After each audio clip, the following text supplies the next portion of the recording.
That was my timber. She screamed it across the lake like I'd just robbed her blind in broad daylight. No warning, no neighborly chat, just this wild accusation hurled at me while I was unloading some of the most precious lumber I'd ever owned. I stood there, arms full of walnut and cherry, thinking, is this woman serious? But that was the moment it all began. What I thought would be a quiet fall season at my lakeside cabin turned into a full-blown war. And yeah, by the end, it cost someone everything. I'm Mark Thompson, third-generation woodworker, and that cabin. It's been in my family for over 60 years. 2 acres of calm tucked up in northern Minnesota. I grew up there, learning the grain of every kind of wood my grandfather had ever worked with, chasing that feeling of building something real. So that stack of lumber she pointed at, that wasn't just wood.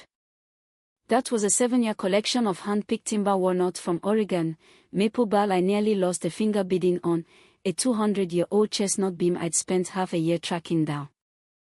I had plans for all of it. Big plans. A furniture set modeled after my great-grandfather's original designs. A tribute. A legacy. And suddenly, my new neighbor thought it was hers. Victoria Hartwell. New money, big mansion, bigger attitude. She'd been in town for maybe 3 months. We'd exchanged a couple polite notes across the property line, nothing more. But when she stormed onto my land that morning yelling, "You stole my tree," I realized I was dealing with a different breed of neighbor. I tried to explain, had receipts, photos, even tracking slips from suppliers. But she wouldn't hear it. She was already dialing the sheriff. Cops arrived, one guy grizzled, probably seen too much, the other young and jumpy. I handed over my documents while Victoria spun this wild tale about me cutting down a prized oak in the middle of the night. The older deputy just looked at the stack, nodded at my paperwork, and said, "Ma'am, this isn't from around here." That should have been it. But she wasn't backing down, started yelling about forged receipts and stolen lumber. And that's when I knew she wasn't just wrong. She was dangerous. Next morning, her landscaping crew showed up with chainsaws, claiming they were doing boundary maintenance. Only problem: they were a good 6 feet onto my land, clearing trees, ripping up brush, and moving this granite marker that had stood since the 70s. I stopped them, showed them the actual survey. They backed off, didn't want trouble. But Victoria, she just watched from her porch, smug as hell. So I brought in Tom Rivera, sharp, quiet land surveyor I'd worked with before. While he did his work, Victoria came out screaming, called him a trespasser, accused him of conspiracy. Tom didn't blink.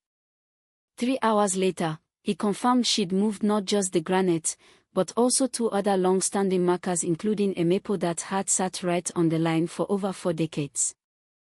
This wasn't a mix-up. This was a premeditated land grab, nearly half an acre. That's when I started asking around. Turns out, Victoria had already pissed off half the lake. Filed noise complaints on an elderly couple for using their pontoon at dusk. Threatened a family with lawsuits over dog placement. The folks who lived in her house before. Yet they moved out of state after she hit them with 6 HOA complaints in 2 months. Then I found the court records, restraining orders, harassment cases, even a lawsuit she lost in her old county. This wasn't new for her. It was sport. So I hired Anna Mitchell, one hell of a property rights attorney. She helped me put together a cease and desist, Tom's survey, photos, witness statements, the works. Victoria's response: she posted online claiming I was violent, unstable, had threatened her family. It stirred the pot just enough that the HOA president called an emergency meeting. Victoria showed up playing the victim tissues, trembling voice, the whole act. Claimed I'd stolen her tree and harassed her when she tried to protect her property. Some neighbors nodded. Until I stood up. Passed around copies of receipts, supplier invoices, photos from lumber yards. Then I told them what the wood was actually for, a handcrafted heirloom collection based on my great-grandfather's original blueprints. Each piece had been selected and stamped with my initials. The room shifted. And you could almost see it, her realizing she'd messed with something worth far more than firewood. Court came 3 weeks later. Judge Harrison guy didn't take crap from anyone. Victoria showed up with a cardboard map, literally, a hand-drawn sketch on a pizza box lid. Claimed my appraisals were fake, my surveyor was paid off. Then she snapped and yelled, "It's just firewood." That's when Sarah, my lawyer, dropped the hammer, handed the judge a full professional appraiser. Value of the timber, over $300,000.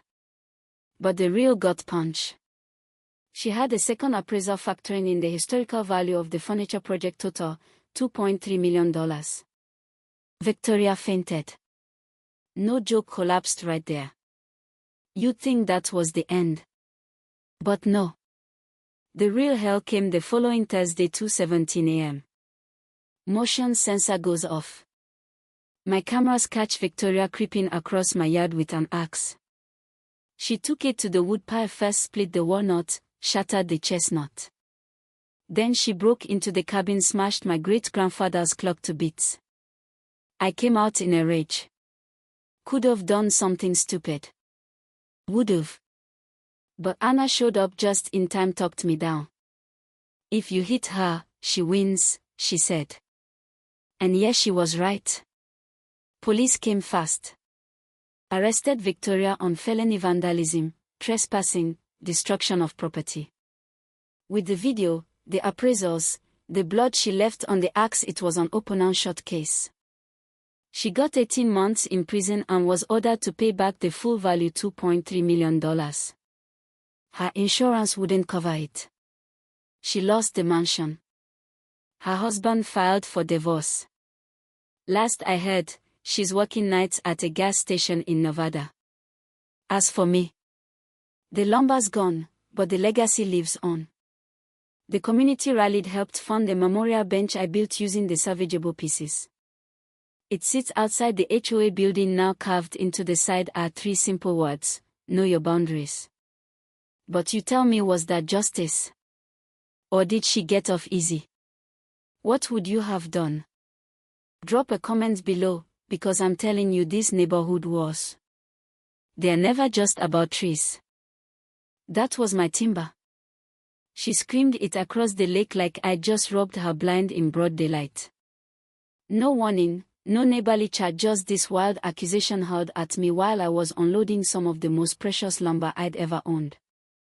I stood there, arms full of walnut and cherry, thinking, is this woman serious? But that was the moment it all began. What I thought would be a quiet fall season at my lakeside cabin turned into a full-blown war. And yeah, by the end, it cost someone everything. I'm Mark Thompson, third-generation woodworker, and that cabin, it's been in my family for over